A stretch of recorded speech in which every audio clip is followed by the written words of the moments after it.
Okay guys, meron akong ituturo sa inyo, maliit na kaalaman lang sa mga manunood sa pagkonekta po ng router ng wifi. Pagka po halimbawa nagkaroon po ng brownout, gusto nyo pa rin magkaroon ng connection.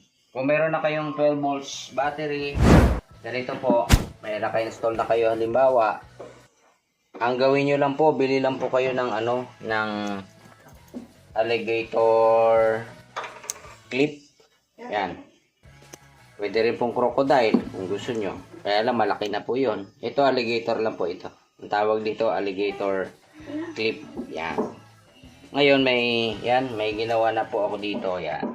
Ginawa ko na kaagad para madali lang yan. Ang ginawa ko, mayroon akong natirang wire. Yan. Ito lang ito, mga 1.5 meters. Flat cord lang siya, number 18. Yan. Nilagay ko siya dito. Yan. Inipit ko lang siya. Inipit ko tapos sinolda ko na rin siya. Idinikit ko ng soldering lead. Yan. Tapos nilagyan ko ng tanda kahit papaano. Nilagyan ko ng buhol. Nilagyan ko ng buhol. Pagdating dito sa kabila, nilagyan ko rin bilang palatandaan ko na yung aking wire ay positive. Para kung sakali man yan, hindi ako malito kasi kakabit ko rin yung sa kabilang linya positive. Ayan. At bumili rin ako ng male jack connector. Ito po. Pag halimbawa pumunta po kayo sa sa tindahan, sabihin nyo lang po pabili po ng male jack connector. Bibigyan po kayo niyan. May wire na po siya kaagad. Ang gagawin nyo na lang, idudugtong nyo na lang po sa wire na kung ano pong meron kayong wire. Ayan. Dudugtong nyo na lang po yan. Pag nadugtong nyo na po, meron na kayong negative, positive na alligator clip. Tapos meron na kayong male jack connector. Yan, okay na. Tapos lagyan nyo lang po ng tape para hindi magdikit. Kasi pag nagdikit po yan, umiinit po yan, alaunan po ang nangyayari po sa wire. Nalulusaw po ito. Lalo na ito, medyo maliit po yung wire na ito. Nalulusaw po yan. Kaya hindi dapat ito nagdidikit. Ngayon, yung sa wifi po kasi ito po, yung wifi na ito, yung wifi router na ito. Meron po siyang male jack connector. Yan. Ito po. Yan. Ngayon, halos magkaparehas lang po sila nito dapat. Ang size po nito 5.5 mm. Yan. Kaya pag bibili po kayo, sabihin nyo male jack connector na 5.5 mm. Pag bigyan na po kayo, kabit nyo lang po. Yan. Tanggalin nyo lang po ito si router. Diba, nag-brown out. I-remove nyo lang po sa kanya. Ito, female. Yan, dyan po sinasaksak yung male jack connector. Yan, dito sa na ito, sa female connector naman. Yan. Yan, ngayon isasaksak po natin. Isasaksak natin. Sige. Saksak natin. Yun. Yan. Sakto siya, di ba? Ngayon, lang po natin, iayos. Tapos, i-clip na po natin dito sa baterya natin. Siyempre, huwag kayong magkakamali po ng pagkakasaksak. Kasi po, pagka halimbawa, nagkamali rin po kayo ng pagkakabit o pagkasaksak, kung sinasaksak, pero ito, kiniklip lang po ito. Clip lang po natin. Unahin natin yung negative, tapos positive. Huwag po kayo magkakamali sa pagkakabit po, kasi masusunog po yung router po ninyo. Magkaroon po ng short circuit po yan, dahil meron pong polarity yan. Huwag nating iibahin yung polarity. Kung negative ang nakalagay, negative natin kakabit yung wire, at positive naman dun sa positive, para hindi po magkaroon ng short circuit. Ito po, nag-on na siya, may power ito. Power na siya.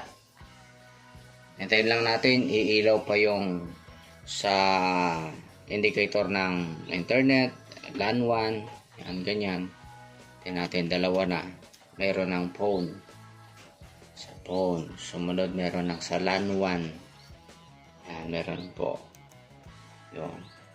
Tapos, ang huli niyan, yung internet. Meron na po tayong internet. Tingnan natin kung may internet na nga. Baka kasi, saan ba yung aking phone? Yan. Tingnan natin, connect tayo. Ano tayo?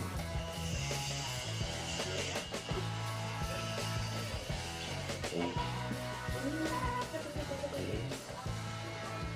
Tingnan natin. Connected na tayo. And connecting. Connected na.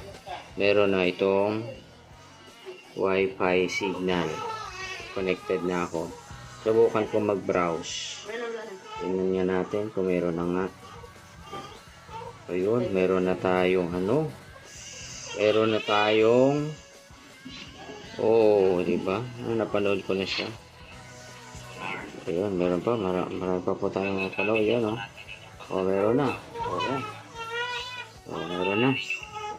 Yan po yung yung sekreto lang. Halimbawa, talagang kailangan nyo po ng connection sa bahay.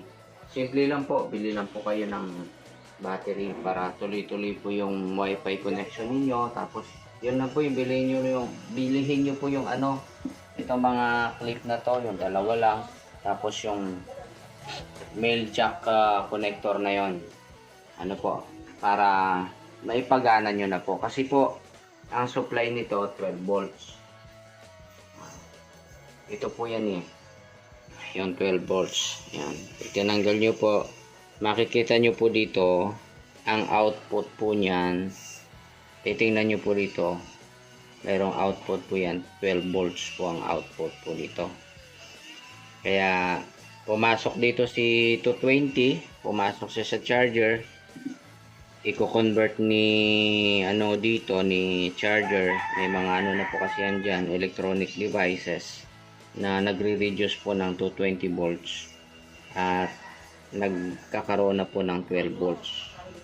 Pagka nagkaroon ng 12 volts, i-out na po niya yan para i-supply naman dito kay wifi router. Dahil 12 volts siya, gagana na po.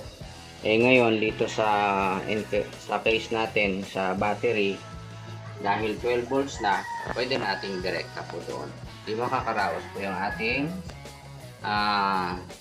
wifi router na magkaroon tayo ng tuloy-tuloy na connection sa ating pong internet, sa ating pong wifi signal sa bahay. Tuloy-tuloy po, hindi tayo mawawala ng connection sa, halimbawa, meron tayong mga meetings, halimbawa, meron din tayong online class. Yun, isang solusyon po. Yung, kahit po, halimbawa, mga lang, 65 AH lang, ampere hour na baterya. Pwede na po yun, makakasupport na po yun sa ilaw at saka po yung sa wifi habang naghihintay tayo ng connection o pagbabalik ng kuryente. Ito lang po, mga ganito lang, mura lang po ito. Yan, mga 65 AH ampere hour. Tapos, ayan po, mga 12 volts battery lang po. Okay na mga karaos na po tayo para tuloy-tuloy yung ating connection. Hanggang dyan lang muna para sa maikling tips para po sa tuloy-tuloy na paggamit ng wifi signal at tuloy-tuloy na maging maayos yung power natin sa ating wifi. Sige po, salamat at huwag niyo kalimutang mag-subscribe, mag-like at saka share na rin para sa kaalaman din po ng iba. Maliit lang na kaalaman pero kailangan nating matutunan para magamit natin sa pang-araw-araw natin.